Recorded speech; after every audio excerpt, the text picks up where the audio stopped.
Hai guys, are you ready? Kita hitung bareng-bareng ya. 3, 2, 1. Welcome back to my channel. Jangan lupa subscribe, like, comment, dan share. Sebelumnya kita harus tahu nih siapa aja Kang Tete yang ada di sini. Yuk kenalan. Halo guys, aku Isni Nurul Futona dengan nomor NIM 444321008. Halo, perkenalkan nama saya Ruby Maulana dengan NIM 444321024. Annyeong, kenalin nama aku Janet Gracia dengan NIM 44432100025. Saya Farhan Seroktia dengan NIM 44432100052. Halo, nama aku Muhammad Aski Makmun Ramadan dengan NIM 44432100054. Halo, nama saya Novaldi Rizky dengan NIM 44432100055. Halo, nama saya Delia dengan NIM 44432100069. Di sini kita mau bahas apa ya? Ada yang tahu gak ya? Apa? Gak kedengeran? Iya, bener banget. Makasih ya buat kalian yang udah jawab bener. Ya, di sini kita akan bahas genetik mikroba. Kita kenalan dulu sama Bapak Leeuwenhoek. Ya, pokoknya itulah namanya. Ya, Bapak Leeuwenhoek merupakan bapak yang menemukan dunia mikroskop. Awalnya Leeuwenhoek melakukan pengamatan tentang struktur mikroskopis biji, jaringan tumbuhan, dan invertebrata kecil. Tetapi penemuan yang terbesar diketahuinya itu ada dunia mikroba yang disebut sebagai animalculus atau hewan kecil. Animalculus itu ada banyak macamnya.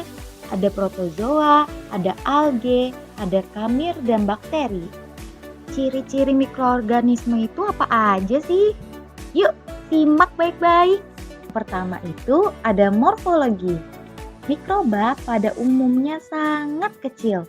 Ukurannya dinyatakan dalam mikrometer. Oleh karena ukurannya yang kecil, maka diperlukan mikroskop untuk melihat mikroba. Mikroskop yang digunakan tergantung pada kecermatan yang diinginkan oleh peneliti. 2. Kimiawi. Jika mikroba diberi perlakuan kimiawi, maka sel ini memperlihatkan susunan kimia yang spesifik. Ketiga, biakan. Zat hara yang diperlukan oleh setiap mikroorganisme berbeda-beda. Ada yang menggunakan zat hara yang kompleks, ada yang menggunakan bahan inorganik, dan ada juga yang menggunakan bahan organik. Keempat, metabolisme. Berbagai macam reaksi yang terjadi dalam metabolisme dapat digunakan untuk mencirikan mikroorganisme. Kelima, ada antigenik. Bila mikroorganisme masuk ke dalam tubuh, akan terbentuk antibodi yang mengikat antigen, yang dimana antigen merupakan bahan kimia tertentu dan sel mikroba. Keenam, genetik. Mikroorganisme memiliki bagian yang konstan dan spesifik bagi mikroorganisme tersebut, sehingga dapat digunakan untuk mencirikan mikroorganisme. Ketujuh, ada patogenitas. Mikroba dapat menimbulkan penyakit. Kemampuannya untuk menimbulkan penyakit merupakan ciri khas mikroorganisme tersebut. Sebelum kita mengetahui lebih dalam lagi tentang mikroba, kita harus tahu apa itu genetika. Genetika menurut Stansfield 1983 adalah cabang biologi yang bersangkut paut dengan pewarisan sifat atau hereditas dan variasi. Genetika menurut Cook dan Cummings tahun 2000, genetika adalah cabang biologi yang berhubungan dengan pewarisan sifat dan ekspresi sifat-sifat menurun. Sejarah perkembangan genetika sebagai ilmu pengetahuan dimulai menjelang akhir abad ke-19. Wow, lama sekali ya teman-teman.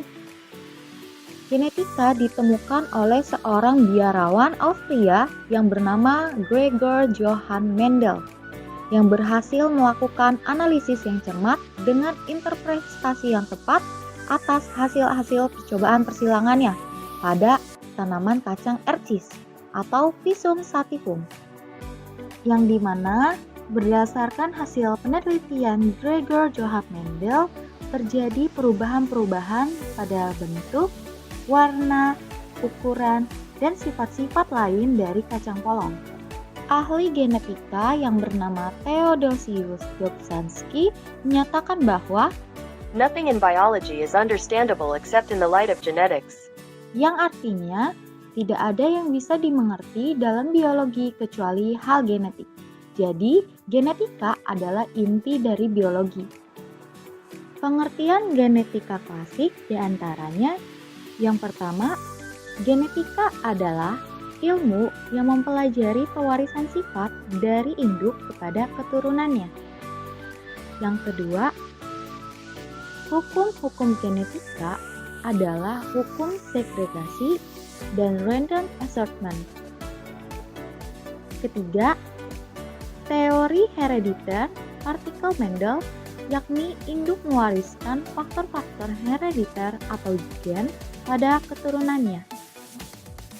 Yang keempat, teori Mendel sangat penting bahkan dijadikan dasar dalam memahami genetika dan melakukan analisis atas pola-pola warisan sifat genetik. Yang kelima, hereditas adalah penurunan sifat dari induk kepada keturunannya. Arti genetika masih terikat kuat pada sejarah tumbuh dan berkembangnya genetika yang bermula dari era Gregor Johann Mendel yang laporannya seputar pewarisan sifat. Nah, sekarang kalian sudah tahu kan apa itu genetika. Selanjutnya kita akan membahas mikroba. Mikroba.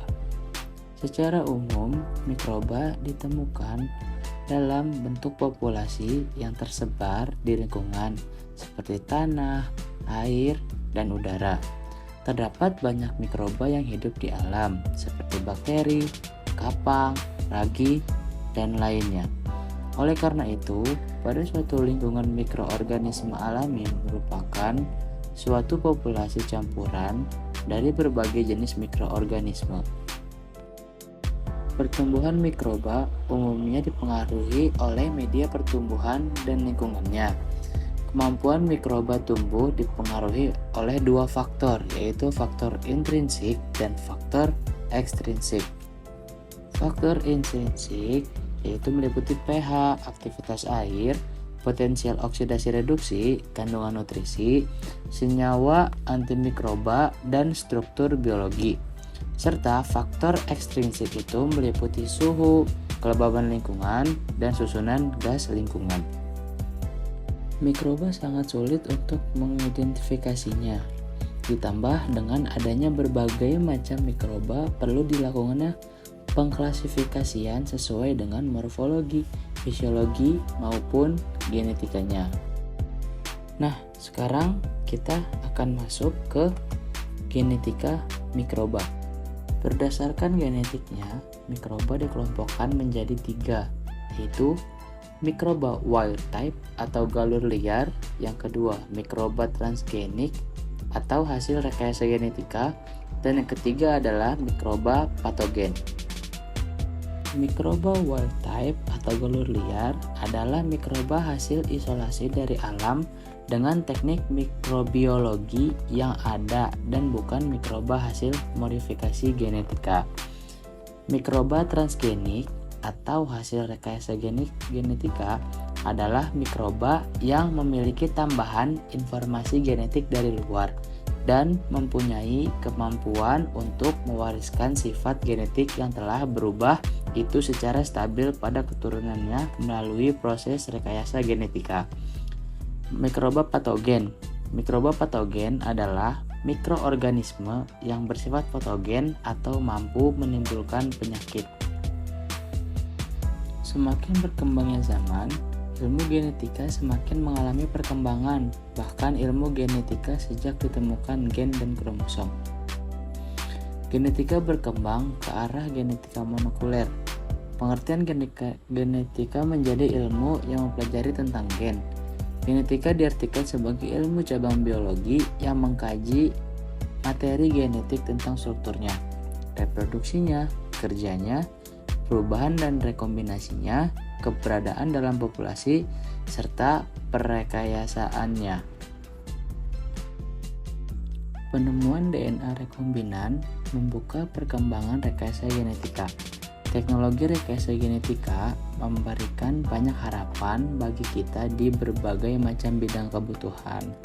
Saat ini, genetika sudah banyak diterapkan dalam kehidupan sehari-hari dalam berbagai bidang, diantaranya pertanian, kesehatan, industri farmasi, hukum, serta kemasyarakatan dan kemanusiaan.